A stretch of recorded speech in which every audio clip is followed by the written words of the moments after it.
بسم اللہ الرحمن الرحیم۔ محمد راشد کو میں دعوت دیتا ہوں کہ وہ یہاں تشریف لائیں، اپنا عنوان بیان کریں۔ محمد راشد، کلاس ثالثہ۔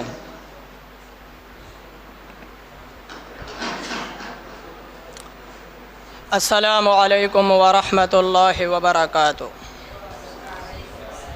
الحمد للہ رب العالمین والصلاة والسلام على رسوله النبی الکریم، اما بعد فاعوذ باللہ من الشیطان الرجیم، بسم اللہ الرحمن الرحیم۔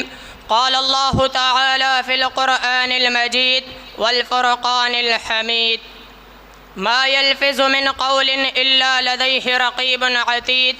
وقال النبي صلى الله عليه وسلم اکثر خطایا ابن آدم فی لسانہ۔ میرے محترم اساتذہ کرام اور عزیز طلباء ساتھیوں، آج میں آپ کے سامنے جس عنوان پر لب کشائی کرنا چاہتا ہوں وہ ہے زبان کی آفتیں۔ اللہ رب العالمین سے دعا ہے کہ وہ باری تعالی مجھے حق سچ بیان کرنے اور پھر ہم سب کو اس پر عمل کرنے کی توفیق عطا فرمائے، آمین۔ حضرات ذی وقار، زبان کی سب سے بڑی آفت و مصیبت یہ ہے کہ کوئی شخص اس سے شرکیہ الفاظ بولے، مثلاً وہ غیر اللہ کو مدد کے لیے پکارے یا اس سے دعا طلب کرے۔ زبان سے شرکیہ الفاظ بولنا اس قدر سنگین گناہ ہے کہ اس کی وجہ سے اللہ تعالیٰ انسان کے تمام نیک اعمال کو تباہ کر دیتا ہے۔ اسی طرح زبان کی آفتوں میں سے چند آفتیں میں آپ کے سامنے بیان کرنا چاہتا ہوں۔ سامعین محترم، اللہ تعالیٰ نے اپنے اوپر افطرا باندھنے کو حرام قرار دیا ہے۔ اللہ رب العالمین کا فرمان ہے، وَلَا تَقُولُوا لِمَا تَصِفُ أَلْسِنَتُكُمُ الْكَذِبَ هَذَا حَلَالٌ وَهَذَا حَرَامٌ لِتَفْتَرُوا عَلَى اللَّهِ الْكَذِبَ إِنَّ الَّذِينَ يَفْتَرُونَ عَلَى اللَّهِ الْكَذِبَ لَا يُفْلِحُونَ مَتَاعٌ قَلِيلٌ وَلَهُمْ عَذَابٌ أَلِيمٌ۔ جو جھوٹ تمہاری زبانوں پر آ جائے تو اس بنا پر یہ نہ کہا کرو کہ یہ حلال ہے اور یہ حرام ہے، اور اس طرح تم اللہ تعالیٰ پر جھوٹ افطرا کرنے لگو گے۔ جو لوگ اللہ تعالیٰ پر جھوٹ افطرا کرتے ہیں وہ کبھی فلاح نہیں پاتے ہیں۔ ایسے جھوٹ کا فائدہ تو تھوڑا سا ہے مگر آخرت میں ان کے لیے دردناک عذاب ہے۔ اللہ رب العالمین نے فرمایا، قل انما حرم ربی الفواحش ما ظہر منها وما بطن والاثم والبغی بغیر الحق وان تشرکوا باللہ ما لم ينزل به سلطانا وان تقولوا علی اللہ ما لا تعلمون۔ اسی طرح رسول اکرم صلی اللہ علیہ وسلم پر بھی جھوٹ بولنا آفت ہے۔ من گڑت باتوں کو نبی کریم صلی اللہ علیہ وسلم کی طرف منسوب کرنا بہت بڑا گناہ ہے۔ نبی علیہ السلام نے فرمایا، من یقل علی ما لم اقل فلیتبوأ مقعدہ من النار، رواہ البخاری۔ جس نے میری طرف ایسی بات منسوب کی جو میں نے نہیں کی تو وہ اپنا ٹھکانہ جہنم میں بنا لے۔ سامعین محترم، زبان کی آفتوں میں سے ایک آفت یہ بھی ہے کہ جھوٹی گواہی دینا۔ حضرت ابو بکر رضی اللہ تعالی عنہ بیان کرتے ہیں کہ رسول اللہ صلی اللہ علیہ وسلم نے فرمایا، الا انبئکم باکبر الکبائر، کیا میں تمہیں سب سے بڑے گناہ کے بارے میں نہ بتاؤں؟ ہم نے عرض کیا، کیوں نہیں اللہ کے رسول صلی اللہ علیہ وسلم؟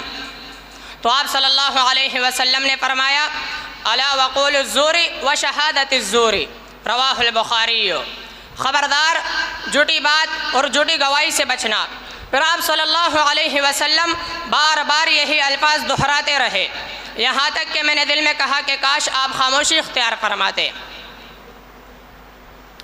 زبان کی آفتوں میں سے ایک آفت غیبت ہے۔ غیبت کیا ہوتی ہے؟ اس کی وضاحت خود رسول اللہ صلی اللہ علیہ وسلم کی حدیث مبارکہ میں موجود ہے۔ حضرت ابو ہریرہ رضی اللہ تعالی عنہ بیان کرتے ہیں کہ رسول اللہ صلی اللہ علیہ وسلم نے فرمایا، اتدرون ما الغیبۃ، کیا تمہیں معلوم نہیں ہے کہ غیبت کیا ہے؟ صحابہ کرام نے عرض کیا، اللہ اور اس کا رسول ہی بہتر جانتے ہیں۔ تو آپ صلی اللہ علیہ وسلم نے فرمایا، ذکرک اخاک بما یکرہ، تم اپنے بھائی کا ذکر اس چیز کے ساتھ کرو جسے وہ ناپسند کرتا ہے۔ سامعین حضرات، زبان کی آفتوں میں سے ایک آفت گالی گلوچ کرنا ہے۔ مسلمان بھائیوں کو گالی گلوچ کرنا اللہ تعالیٰ کی نافرمانی ہے۔ نبی علیہ السلام نے فرمایا، سباب المسلم فسوق وقتالہ کفر۔ اسی طرح تہمت لگانا زبان کی آفت ہے۔ اللہ رب العالمین کا فرمان ہے ان الذین یرمون المحصنات الغافلات المؤمنات لعنوا فی الدنیا والآخرہ ولہم عذاب عظیم۔ جو لوگ پاک مومنہ عورتوں پر زنا کی تہمت لگاتے ہیں، جو لوگ پاک مومنہ عورتوں پر زنا کی تہمت لگاتے ہیں وہ یقیناً دنیا و آخرت میں ملعون ہے اور ان کے لیے بڑا عذاب ہے۔ زبان کی آفتوں میں سے ایک آفت چغلی ہے۔ چغلی کرنے والے پر اللہ تعالیٰ کی طرف سے ہلاکت ہے۔ اللہ رب العالمین کا فرمان ہے ویل لکل ہمزۃ لمزہ۔ اللہ کی ہلاکت ہے چغلی اور غیبت کرنے والوں کے لیے۔ اللہ تعالیٰ سے دعا ہے کہ وہ باری تعالیٰ ہمیں زبان کی آفتوں اور ہلاکتوں سے بچنے کی توفیق عطا فرمائے۔ آمین۔ وآخر الدعوانا ان الحمد للہ رب العالمین۔